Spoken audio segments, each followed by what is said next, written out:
OpenAI has revolutionized the world of AI in the past year.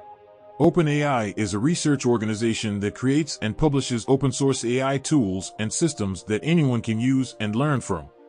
They have achieved some incredible feats, such as creating GPT-3, the most powerful language model ever, DALL-E, an AI that can generate images from text, and Codex, an AI that can write code from natural language.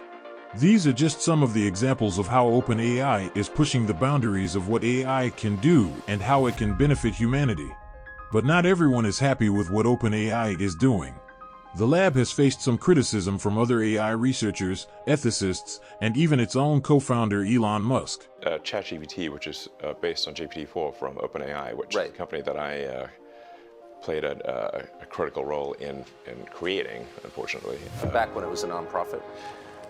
Yes. I mean, the reason OpenAI exists at all is that Larry Page and I used to be close friends, and I would stay at his house in Palo Alto, and I would talk to him late into the night about AI safety.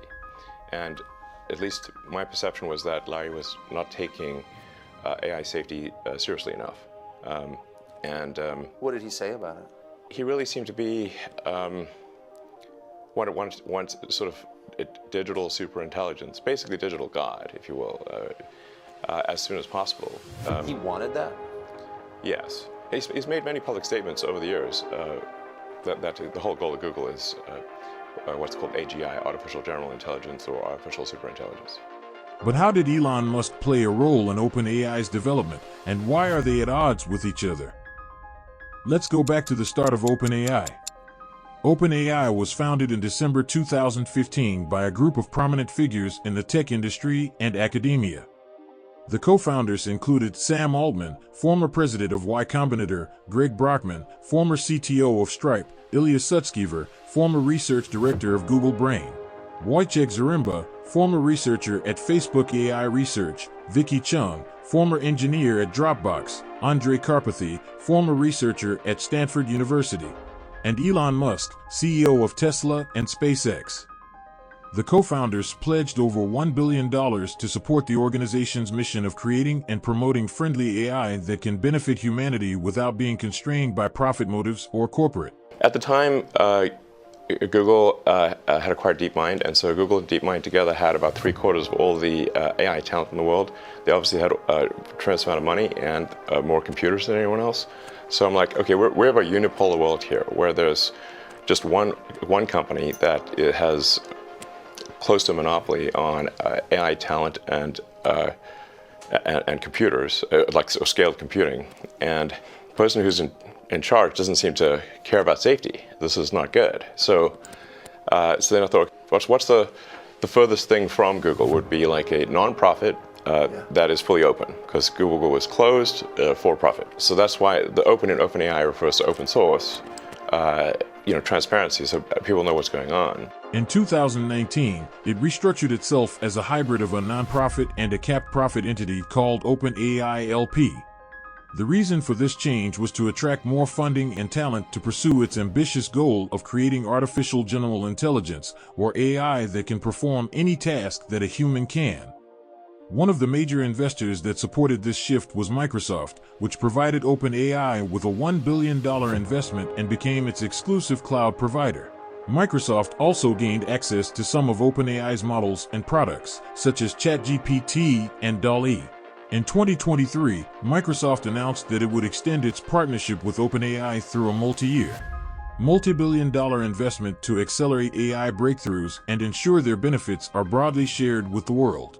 This agreement also enabled Microsoft to deploy OpenAI's models across its consumer and enterprise products and introduce new categories of digital experiences built on OpenAI's technology.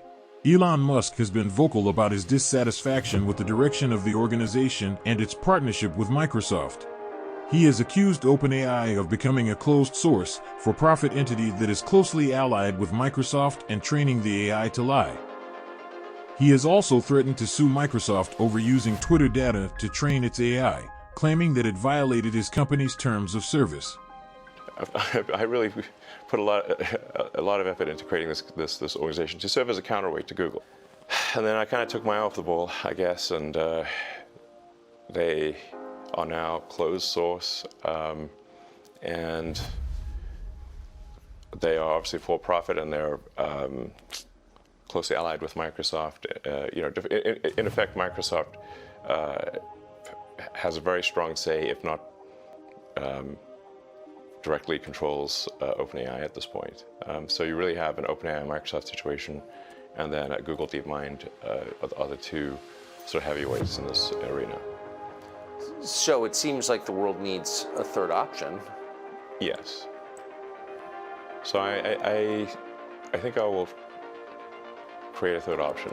So yeah, I'm going to start something which I know you call Truth GPT, or a maximum truth-seeking AI that tries to understand the nature of the universe. And I think this might be the best path to safety, in the sense that an AI that cares about understanding the universe it is unlikely to annihilate humans, because we are an interesting part of the universe.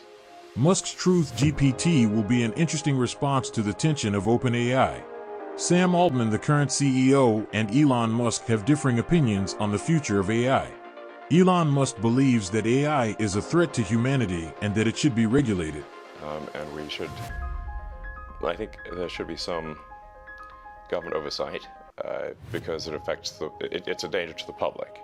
And so when you have things that are a danger to the public, like let's say, so food and drugs. That's why we have the Food and Drug Administration, right, and the Federal Aviation Administration, the FCC.